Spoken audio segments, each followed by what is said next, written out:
ညီကောင်းရဲ့တိတ်နဲ့ပွဲတို့တလေးကိုတွေးရအောင်လမ်းခဲ့ပါဖိတ်လို့ခေါ်ပြောစရာကောင်းလို့နော်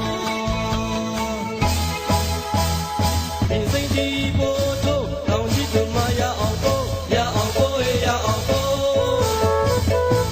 ဒီစိတ်ဒီနေစားလောင်းမိမလက်ဆောင်ပေးရအောင်ဟေးပေးရအောင်